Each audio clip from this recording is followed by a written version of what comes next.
Looking over Estonia's modern military history and its development since regaining independence from the Soviet Union in 1991, it can be argued that September 1997 was one of the worst months for its defense forces.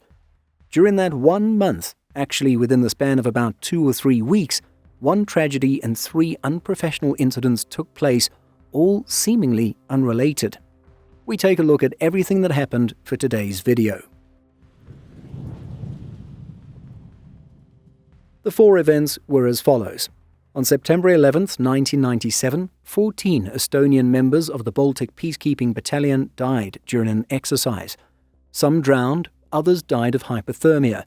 The commander of the unit was later found guilty of negligence for leading his troops into such dangerous circumstances. A few days later, between September 15th and 16th, 18 soldiers from Estonia's Kuperjanov battalion went AWOL, absent without leave, for some 24 hours, apparently having gone to a drinking party.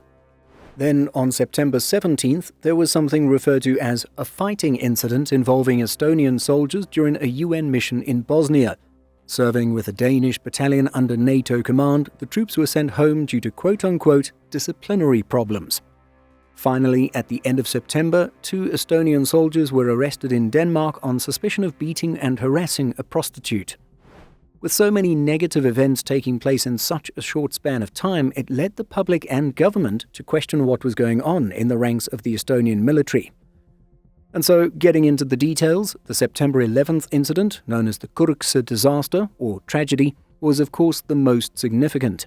Retelling its events will therefore take up most of this video.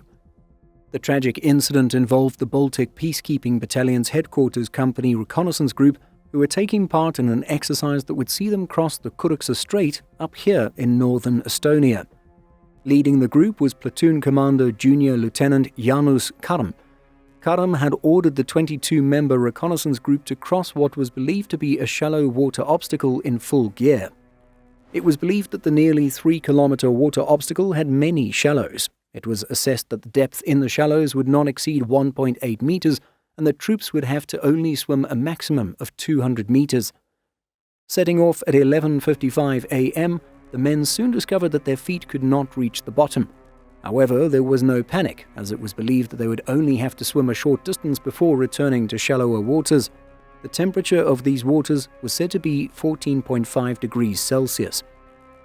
However, shallower waters would not be found again. The men tied their backpacks together into a raft and were left floating in the middle of the strait. Karm, together with a group leader, decided that turning around was not an option due to the wind and swimming against the current. At the same time, the group was unable to abandon their equipment as it was keeping them afloat. Around 3:30 p.m., the men began to die one after another, while hypothermia would later set in for those still alive.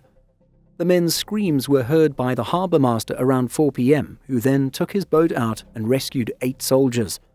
5 men were brought into the small boat and 3 more were pulled to shore with a rope tied to the boat.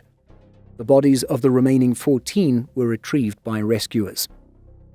Karm, leader of the group, was sentenced to 4.5 years in prison, but would later be pardoned by the president of Estonia. The exercise was said to have not been sufficiently prepared and did not take place under the necessary supervision and control. The death of the 14 peacekeepers was stated to be the greatest loss for the Estonian defense forces since the restoration of independence. The Kurkse tragedy was said to have triggered a scandal in both the political and the military spheres, but it would get even worse for Estonia's military in the following week. As we noted earlier in this video, it would only be a few days later that 18 soldiers would go missing, and it was quickly discovered that they had gone to a party. Our guess is that this normally wouldn't have been news at the national level, but given the Kurkse incident just a few days prior, the spotlight was on the military and its level of leadership and professionalism. Following this was the fighting incident in Bosnia on September 17th involving Estpla 4, the name of the Estonian infantry group serving at the time.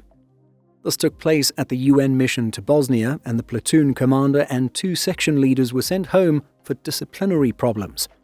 The incident came after the news about the deaths in the Kurkse tragedy had reached Bosnia. A junior sergeant, one of the section leaders, went to the camp bar to have a small drink in their memory. The Estonian to English translation of this one article isn't great, but it seems like the brawl stemmed from another soldier listening to Estonian music in the mess facility. The other section leader insisted that listening to international or English music in the facility would be better for the sake of Latvian and Lithuanian colleagues also serving in the peacekeeping unit. The fight between the Estonians got ugly, with the one 22-year-old section leader quoted as saying, "My nerves had completely failed by that moment, and I hit him with a chair. He was not hurt. Then he put his teeth on me."